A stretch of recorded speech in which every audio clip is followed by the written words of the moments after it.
Okay, it is 8:30 and time for week 2 of our lecture for crime scenes to conviction, written and oral communication. So I'm going to go ahead and get started with this session. And I am going to go into this announcement. This announcement I posted is about a virtual career fair that's coming up Wednesday the 26th. That's 13 days from now. And you will want to take advantage of that. It's online. You sign up by going to this link and to register, or you can connect with career service advisors by clicking on chat on your student portal. You can get more details about it. So spread the word, pass the word. There'll be employers on hand, and you have your resumes the way you normally would if you were doing it physically. And when you talk to your advisors, they'll tell you, and then when you sign up, they'll tell you all the details that you need to do. So I want to make sure that you are aware of that event and get the benefits of that. Now let's look at our lecture week 2 announcement. Models of CJ communication, and with the models of CJ communication, you're reading chapter 3 of written and interpersonal communication, and reporting and writing, section 2, parts D and H. Also, section regarding police are interpersonal. And then your reply post, an initial post. Your initial post was due Tuesday, day before yesterday, on group phases and police work. Many of you have submitted some very good posts. I read them and replied to several of them.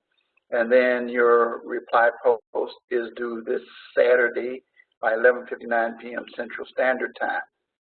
And then this is kind of a light week, because the only written assignment other than the discussion post is the CJ practice and quiz. I put that in bold print because inevitably students will contact me and say, hey, is there more? Is there something missing? No. The only graded assignment for this week will be your discussion post and your quiz. So make sure that you abide by that, okay? All right, let's go to, let's check back in the classroom a minute before I continue on. Okay. Okay, very good. Okay, let's continue on. So these sessions go pretty fast, especially with a light week like the one we have here. Let's take a look at, again, to confirm what I just said to you, your assignments, your discussion posts, and then your quiz. And that's all you see as an assignment. Now, your reading is not what I referred to when I say your reading is an assignment. I'm talking about written assignments themselves. So make sure that you complete these. Of course, you know the rules on that. This is not due until Sunday. Some people have gone out and done it already. Okay. Now let's go back to the actual lesson. Lesson content. Okay. Dealing with group and individual communication. Again, those are your assignments. And again, we're going to come back to this CJ writing practice in just a minute. Okay. Now, I want to let you know that skills of communication are very important. That's one of the things that is so critical about this course. You will sharpen your skills in written and oral communication. But today, I want to talk about interpersonal communication, because you're going to be dealing with all kinds of people. You're going to be involved in all kinds of situations.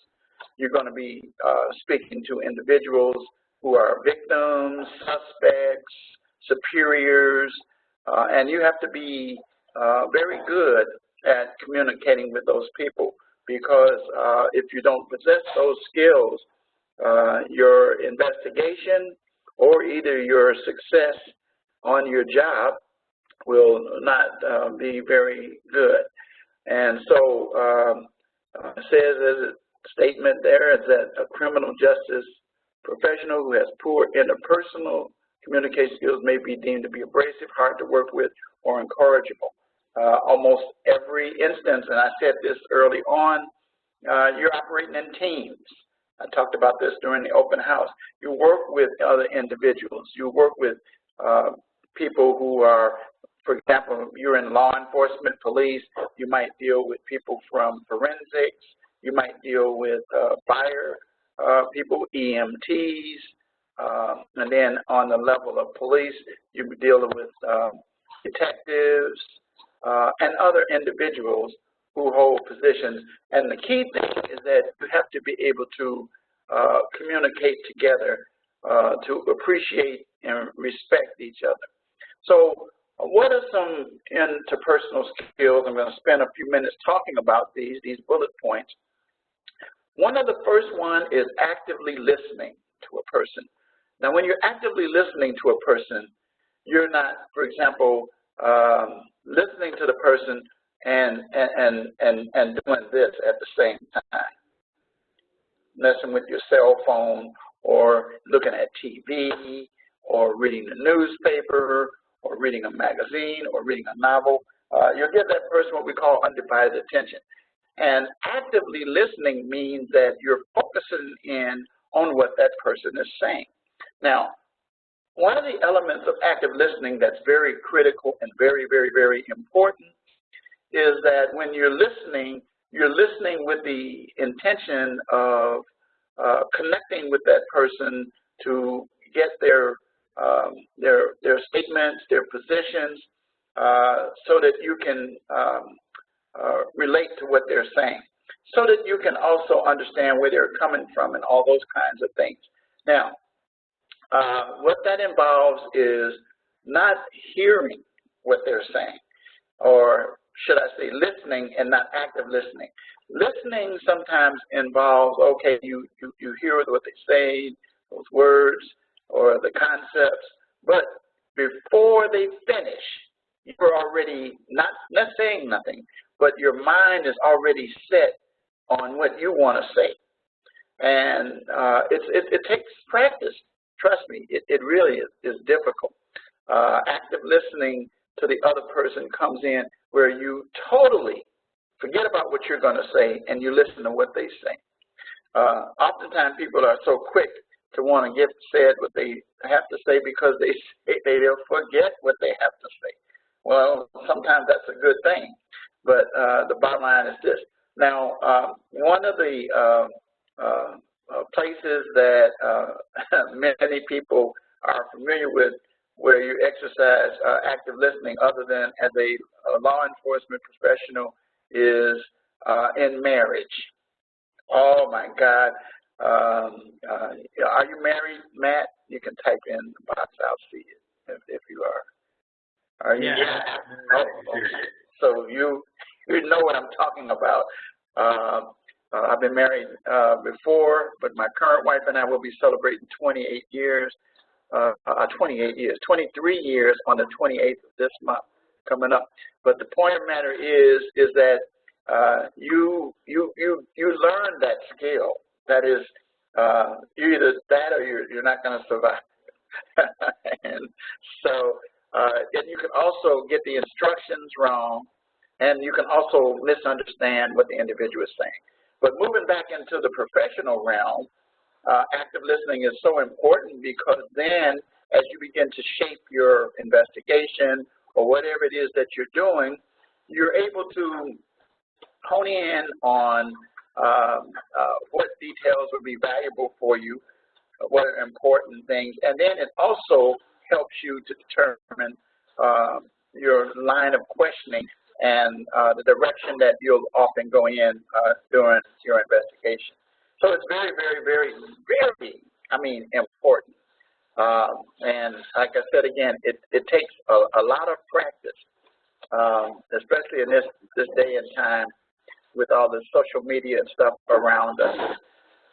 Then one of the other elements that's important is to maintain eye contact as is appropriate to the situation. It is so important. I tell people all the time that you can learn a lot from just talking to a person and paying attention to their eyes. There are times when a person's eyes will demonstrate something different from what comes out of their mouth, and you'll be able to discern that. The other thing about eye contact is that, for example, if you are in the field and you're out and you're questioning an individual and you're talking to that individual, that person will recognize that you're interested in what they're saying by your eye contact. If your eye contact is on something else, then that may even change what that person says. That may even take it in a totally different direction. And, they may even stop and pay attention to what you're looking at as opposed to what should be done, and that's getting the information from them. The other thing that I like to always run by students is give you a scenario. You're out and you're questioning an individual, and an individual is you're talking to an individual, and that individual eyes seem to be looking around or focusing, it seems like a survey in the area, looking in different directions and stuff like that. I'm not saying moving the head, but just the eyes and stuff like that. Like, for example, in this recording, and if you ever look at the news on TV, you can tell when a person is looking into the camera, just like I am right now. That means it looks like I'm looking right at you. Well, if I turn in my eyes and look to the right, as I'm doing right now, and then or look to the left or look down, then our eye contact is lost. But let's say, for example, you're out in the field and a person seems to be looking around and with their eyes and focusing. What are some thoughts that may run into your mind about what that person might be doing as far as your communication with them? We'll give you some ideas. Since your mic's open, you can answer.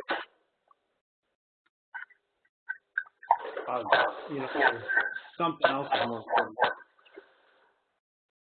So they're reading or looking around. Something else is more important. Yeah, I'll hear students say that all the time. But there's another one that's involved. Let's say you're talking to an individual and that person, you're pressing that person for information, and that person's doing that. Then what are you thinking? Oh, if they're not giving you eye contact? If they're not giving you eye contact, they're looking around. Your head's not changing, but their eyes. When they're looking straight face. So if they're looking to do what? Possibly blank. That's true. That's another one. But there's another one. I guess you got me. How about looking for a way to get away? Looking at an escape route, or looking for their path to run to. Yeah. There we go. That kind of thing. Or maybe there's somebody coming up behind you or something like that. The bottom line is that the eyes help you to focus in on what that individual, it almost tells you sometimes whether that person, again, is focusing on you, and two, whether or not they're not telling you the truth, or that they are maybe possibly looking for a way of escape to you know, if you're asking me and pressing me for questions and I start doing this, you know, I start, you know, and that means in my mind, say, I got to get away from this guy. This guy's going to nail me. That kind of thing. So I'm just giving you that as a scenario now. In rape cases, an individual may drop their eyes while you're questioning them, particularly if they're the victim. But why is that? Feeling of guilt. The victim. Change. The victim. Yes. What'd you say? Yes, the victim feels, you know, ashamed or embarrassed. Yes, absolutely. That's the one I was looking for in those kind of situations. Of course, so if you're talking to the suspect, then we're talking back to the other point that you just said. You know, the bottom line is that you have to, eye contact is good because you get a lot of, it's a connection. It's a connection that you maintain. If you're talking to your kids, I have kids, and talking to them, when I'm best able to get them to the point that I want, where I want to get the information I want by looking at their eyes. Of course, though, if they're being evasive, that means they're hiding something or something they don't want you to know about. But that means that you're probably on the right track in that situation. But anyway, the maintain in terms of working in an interpersonal situation, because you're working with other individuals, is you need to maintain eye contact. The third point is to assure the other person that you understand what they're saying. What's the way to doing that? What's one way that pops to your mind that let that person know that you understand what they're saying? Use active response, like yes, I understand you, or ask clarify questions. Okay, the first method is active listening is good, but to make sure, to assure the other person that you're listening, they have an idea that you're listening to them, but they don't know if you understand them. And the best way is to do what you just said, is to maybe say back to them, repeat back to them. You know, one of the worst things that people can do, and I hate it too when people do that, and you start talking to them, and they start shaking their head, you're telling them, they're saying, yeah. But wait a minute, I haven't finished saying what I'm saying. That is one clue to me that they're not actually listening, that they're actually preparing for what they want to say. But you're not assuring me at that point that you understand what I'm saying. But you're right. Repeating back, that is probably one of the most common ways, reading back, if you're taking a statement, those kinds of things, to give the person a chance to clarify, so that what you heard is what they said, and in the context they said it is the way you heard it, and that's how you want to keep it. So that's what we call keeping lines of communication open. And so that's so critical in law enforcement, especially, very especially. A person saying something, you have to get the context that they say it in, you know, and, you know, those kinds of things. For example, is that, you know, you make me sick. Well, that doesn't mean that I'm giving you a germ or anything like that. You know what it means? It means that I'm probably getting on your nerves, or you're irritating you in some form of that fashion.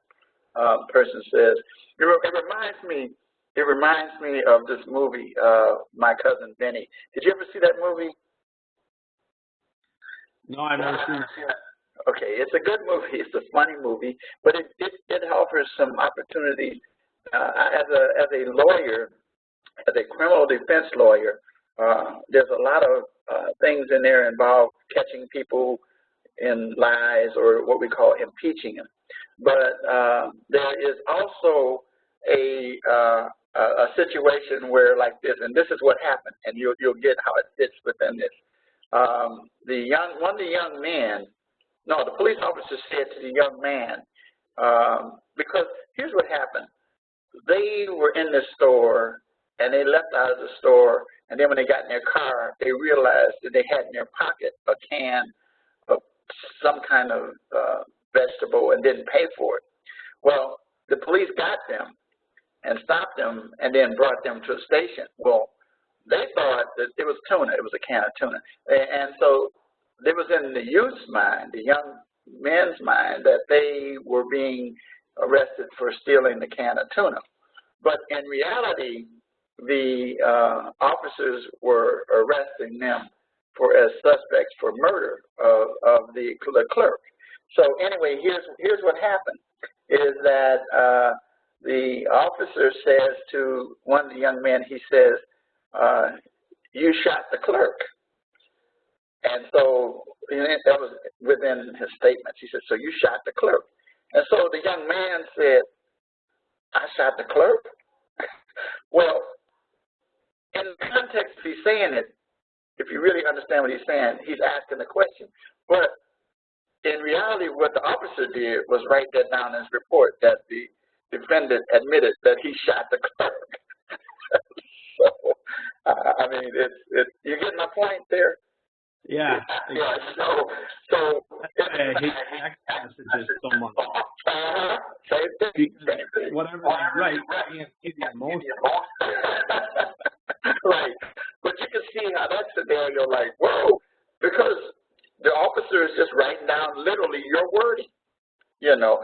And in reality, what that officer should have done, are you admitting that you shot the clerk? Then that would have been a follow-up. But the officer didn't do that. The officer just wrote it down.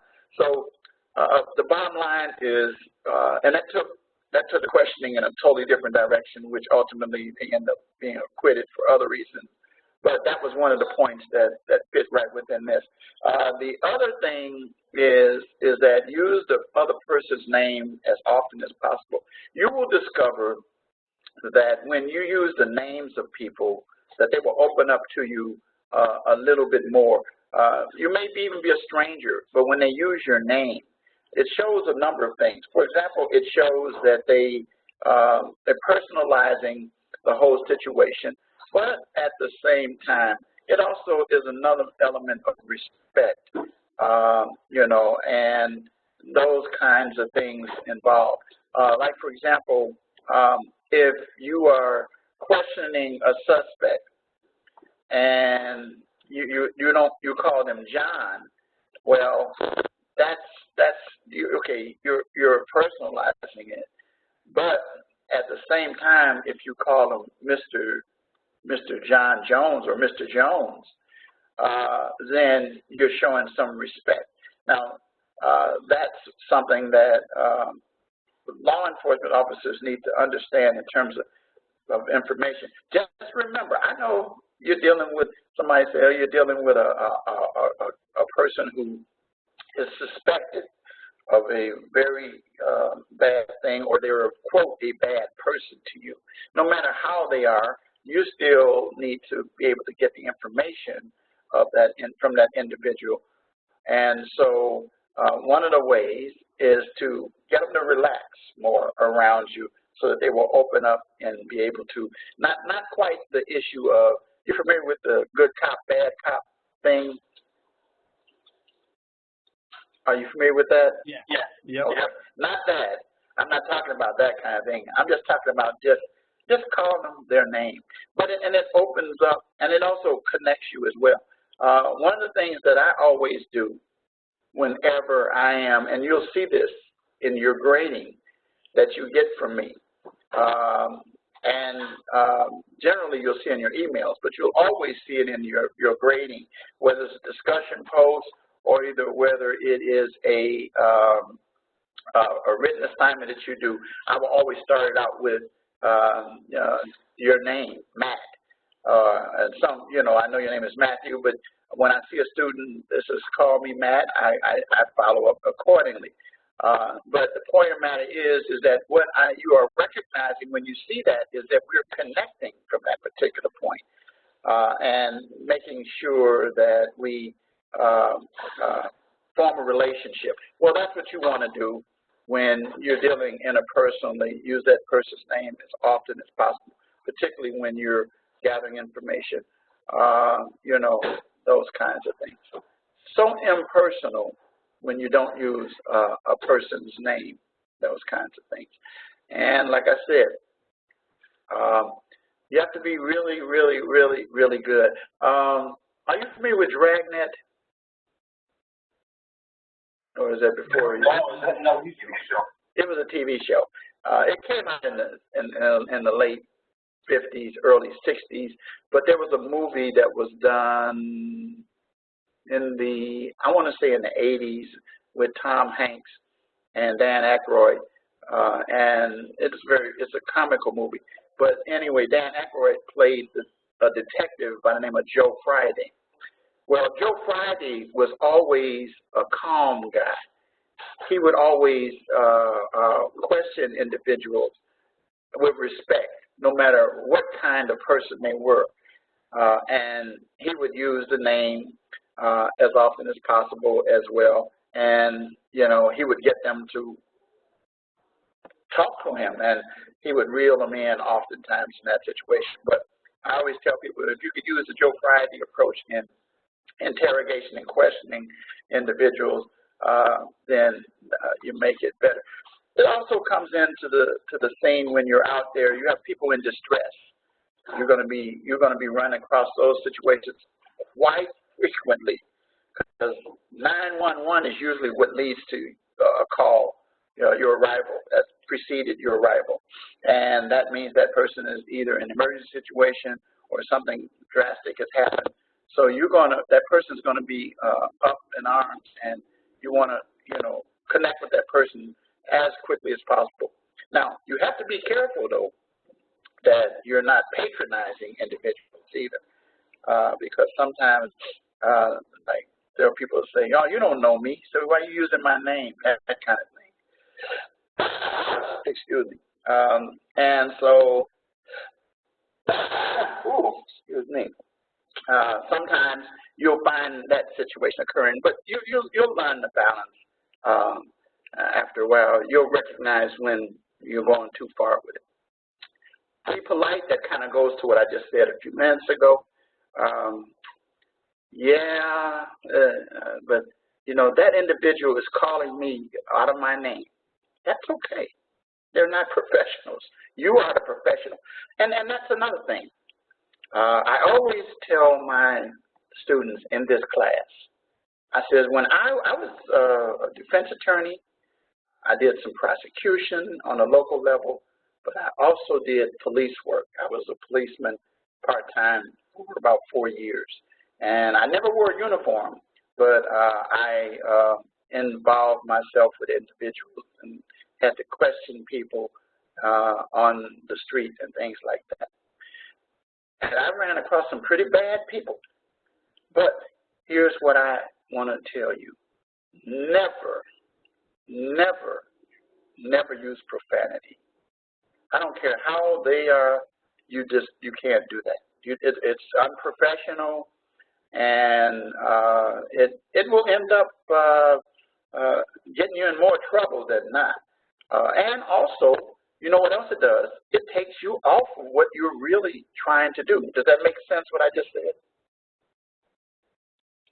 Yeah. Yeah. It's not easy, but it's necessary, and it's essential. Some of the best law enforcement, well, I remember in the classes that we took, they told us, they said, you don't have to call somebody a piece of blank, blank, blank. That's not your role. Your role is to arrest them or either get a statement from them, get some information. I can tell you this, you start doing that and you're trying to question them, they're going to shut down on you. And you're going to go tit for tat. So you're going to start going back and forth with what a term we call playing the dozens, where you talk about each other's family or talk about situations and so forth. But you don't get to the facts that you need. So try to do that. Try not to use profanity, not professional at all. Be specific and concise in what you are relaying. Don't try to use multiple phrases and stuff like that When I do that, I'm doing that in court as a person cross-examining an individual. But I'm not going to do that when I'm trying to gather information or when I'm trying to work on a team and stuff like that. Short statements, short questions, and then, you know, people will gradually begin to provide you with information that will become valuable. But be specific and concise. And then what you hear, and this goes back to something we talked about earlier, may not be what the other person is saying. So be sure to ask for clarification, such as the one about the I shot the clerk deal. That's where that person heard what they said, but they didn't really get the idea or the context, those kind of things.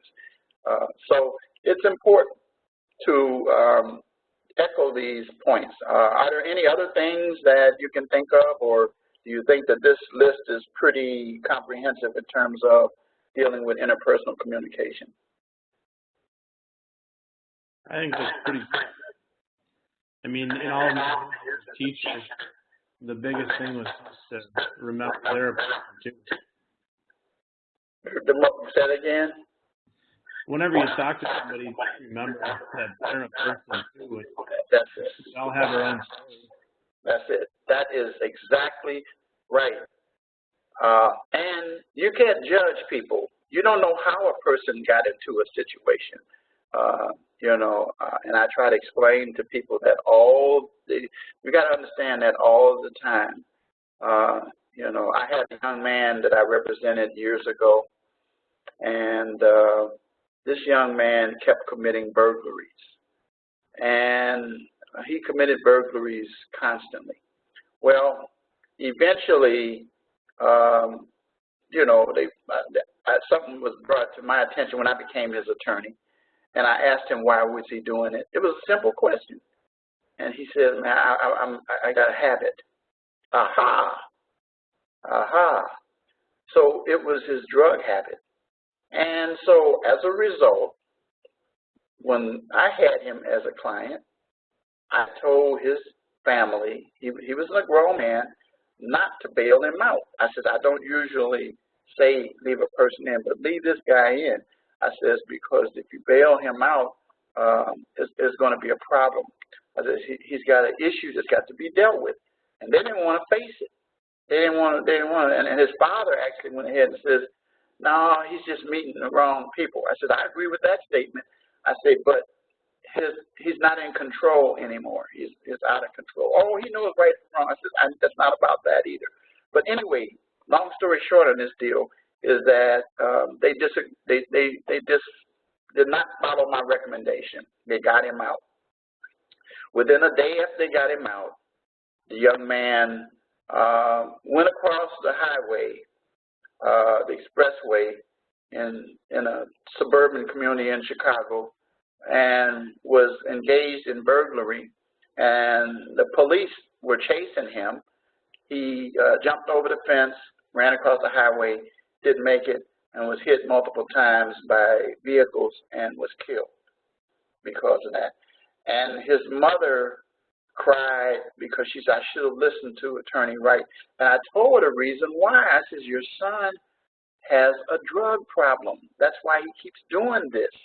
And so I said, this information needs to be dealt with. And I've had some law enforcement colleagues, and we've had this discussion as well, that there are some recidivists, some individuals who commit crimes. And even when they're violent offenses, that individual doesn't necessarily intend on committing that violent offense, but because their habit is controlling their actions, they don't intend on running into people. People who are burglars don't want to deal with people. People who are robbers, they deal with people, but that's because that's the most immediate way for them to get things that they need to satisfy their habits. The bottom line is that we need to address the issue. And so anyway, the point of the matter is this fits in with what I'm talking about because of the fact that overall there needs to be some understanding from law enforcement and all parties involved as to why this person. You're going to deal with that issue later on in this class, and you'll remember, say, oh yeah, I remember Professor Wright mentioned that why question. You're going to deal with that in some weeks down the road in this class. So in interpersonal skills, we interpret the needs, the feelings, the wants, the desires of each person or group, and they can be verbal or nonverbal. That's the other part about it, is that, you know, when a person, for example, you know, we pay attention to body language of a person. There's something to the effect that you can pay attention. You ever heard it said that when you see a person do this, you can see this on the camera, that my arms are folded. I'm closed. I'm closed. Now you don't want to open that person up, but you then want to relax that person. That person drops their arms, and also you have to pay attention to things like rocking, you know, movement, and people who pat their feet, tap their legs or something. There's some nervous activities going on. These are all things that you have to pay attention to on a nonverbal basis as well. So very, very, very, very important. Just remember, as a law enforcement professional, you're going to be a little psychologist involved, a sociologist involved as well. So you're going to have to be able to do those things. We do that as defense lawyers as well, and prosecutors. So now we move into group skills. It's kind of like what we've been talking about this week, discussion posts, group communication, where department, you work with other individuals, forensic people, you work with detectives, you work with lab people, and so forth. And so you're always going to be working as groups or as teams. And so one of the most important things, whether it's, as it says, correction, probation, or law enforcement, you need to be able to connect in order to be able to move forward in a investigation or in a process that you're engaged in. You need to be on the same page, or at least communicating about why you should go in another direction. But the point of the matter is that there's going to be a person who's going to be the leader or the head, and then you're going to follow up on and offer suggestions and ideas, and those kind of things. And then as far as group communication skills, and we're not going to get into this too much now, dealing with hostile crowds. You know, and I know, that when you arrive at a crime scene, a lot of times people are very hostile, very upset, because you're the police, you know, and you know, there are people that are not happy to see you, even, and I'm going to tell you something. We were in the academy, they taught us that one call that we hated to receive, where we could run into a very hostile situation, and it was probably the most hostile situation. What do you think that call was? What kind of call?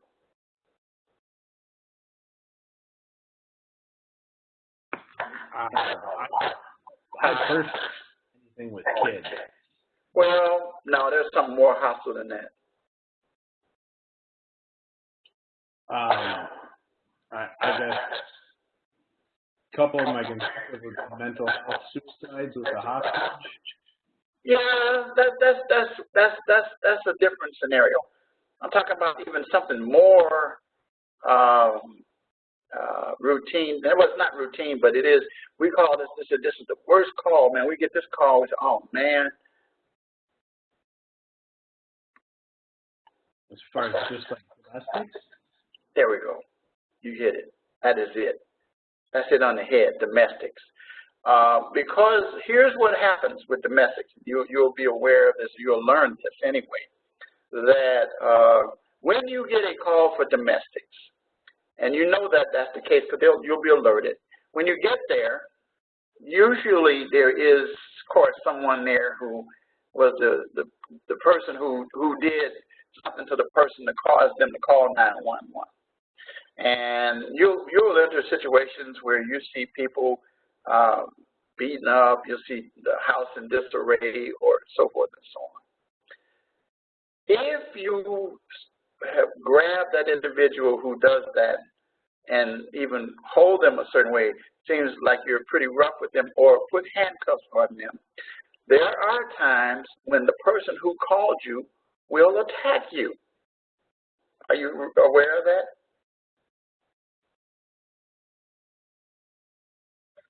Oh, yeah. Huh? Yeah, we trained for that. Huh? We trained for that. Okay, so that's what I just said. We did too. Because of the fact, and it doesn't make sense unless you understand the dynamics of it. And here's what will come out of that person's mouth. Well, that's my man. And that's what, if you know the cycle of, and I know very well about domestic violence. That's how I lost both of my parents through domestic violence, and lived through and grew up in a house where I saw it happen a lot after my dad was killed with my mother's boyfriend. It was just some really bad stuff. But she kept taking him back. But you know already that no matter how bad that person may be beat up or hurt, they will still at times attack you. I've seen situations where that person attacks and jumps on the back of the police, or even try to pull a weapon on the police. I've seen that. I actually went through that in my professional career when I was a police officer. But the point of the matter is that that's pretty rough. So you have to know how to diffuse that situation. You have to be able to be very careful and be alert to all things that are happening around you. And as I said, you have potentially two enemies, the person that committed the offense and the victim as well. So that could be a hostile, very hostile situation. When we talk about the crowd situation, we're talking about a situation where, like, for example, you show up at the place and there are people. First of all, you got people that are in distress.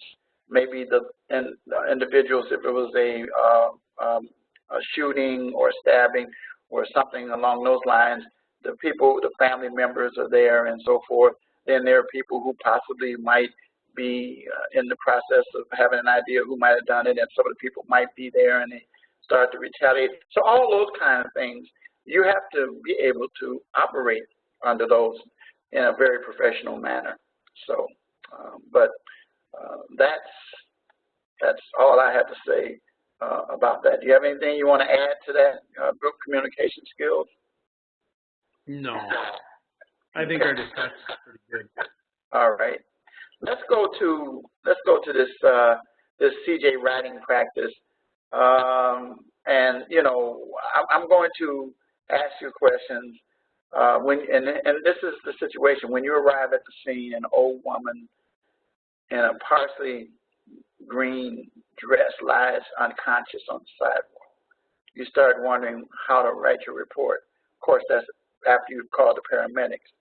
And then these multiple choice questions that I'm going to ask you about in terms of writing your report are very important. And these are kind of things that you have to pay close attention to in writing your reports. So let's get going here. Choose the correctly spelled word. Is it A? Is it B? Is it C? Or is it D? You want me to give you my answer? Yep. A. Okay. That's right. Enforcement of the law is one of the tasks. But you have to be able to have it correctly. You're going to discover during weeks in this class the importance of having accurate and having your grammar corrected. Because there's a student that said to me, why am I studying grammar so much in this class? I said, because your reports, and many of you guys have indicated very clearly when you wrote about your CJ goals, and then you'll have a chance in a couple of weeks to elaborate a little bit more on that, how important your written and oral communication is. But here we're focusing on the written communication. And even a misspelled word in there, even though we know what you intend, can still make you look very unprofessional and can be used against you in court by a shrewd defense attorney who will use that to get you irritated in court. Because once you're irritated, then you're going to be off task. Which sentence is correct? The suspect running from the officer. The suspect ran from the officer. The suspect runs from the officer. The suspect is running. The suspect running. B. Yes. Because of the fact that when you wrote this, it's a past tense. And you don't want to write run. Or you could write the suspect is running.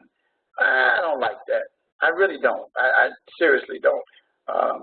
You need to stay in the past tense because unless, even if the person, you saw them do it and you're writing it, or the suspect is running from me. No, you don't write that because at the time that the person reads that report, they want to read what happened in the past. So the correct sentence is the past tense. The suspect ran from the officer. Okay.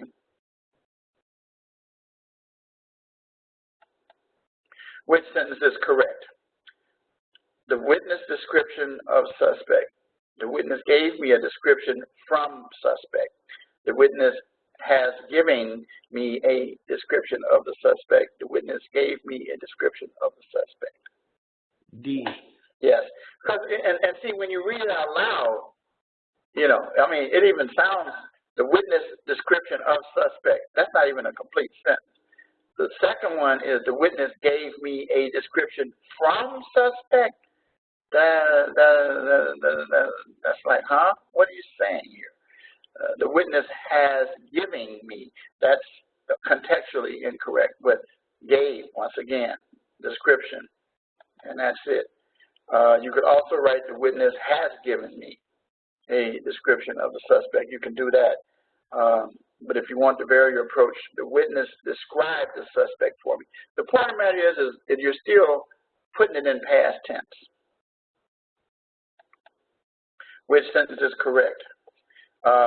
Courting is considered inappropriate and inappropriate from police conduct. Coercion is considered an inappropriate form of police conduct. Coercion are considered an inappropriate form of police conduct. Coercion are considered an inappropriate form of police conduct. B. Yes, for various reasons. This is not a word. The word courting is not the word. And coercion are is not correct because that's multiple. And coercion, this is misspelled and that. So anyway, that's correct. Coercion is considered an inappropriate form. Notice that coercion is misspelled in the others. Okay. So spelling is important. And that's the end of that exercise. So that is pretty much it for this week. Did you have any questions about anything? Or you okay? No, I think I'm okay. Okay, good. There are students that say, "Oh man, I didn't come because it was only light assignment." Well, that's okay. I send a recording, but the exchange that you get in real time oftentimes gets you bam, bam, bam, bam there. And then the other thing is that I always tell students about coming to live lectures as opposed to listening to the recording, is that if something pops into your head, you can comment about it then, because I would give you a chance. I had a student one time said to me, I saw the recording, but I tried to comment, but it wouldn't let me. So I I listened to that student and said, "What did you just say?" I mean, you know, recordings don't lend you to respond to the recording itself. You know, that's like those call-in talk shows. You hear them say this is a previously recorded show. Do not call in asking questions because it's going to be a recording, that kind of thing. So that means that that person wasn't really thinking, and then after a while they said, "Oh, you're right." All right, Matt. It's about 9:20, so that's about all I got. So I will hopefully see you in 2 weeks at the next lecture, and I will be discussing during that week the one written assignment that we have where we'll be using APA format. And I put that in the home course page, and I put that on the syllabus as well, the one about hostage, where you're going to end up doing research. Most of the assignments you do don't really have to deal with APA. So it's not a heavy APA. The main objective of this course is to do some mundane work that people overlook, and that is their grammar, their spelling, and also to get you to develop certain habits of oral communication that's critical for survival as a law enforcement professional or correction professional or parole or probation, anything involving the field. And did I hear you say you're a teacher? Correct. Okay. Oh, yeah, I remember now. Yeah, I remember reading that. Yeah. The only thing I know about chemistry is a few symbols. H2O. I think was it CO2? Is that carbon dioxide? Good work. Yeah. So and I had chemistry a long time ago. You know, those kind of things. Well, not much has changed. Yeah. Well, if you decide to do anything in forensics, you'll be a whiz at that because people who know chemistry understand what to do, and you'll know what certain things not to mix. Because sometimes that's the most important. yeah. We had some fun times using the beakers and pouring stuff together, and then stuff would overflow. Nothing blew up, but you know, yeah, I hear you. So, okay, well, very good, and you have a good rest of your week and weekend. And again, if you need to reach out to me, you know how to reach out to me by phone, email, text, and so forth and so on. So, all right. Great. Have a great week. You too. All right. Thank you. All right. I'm going to say good night. Yep. Bye-bye. Bye-bye.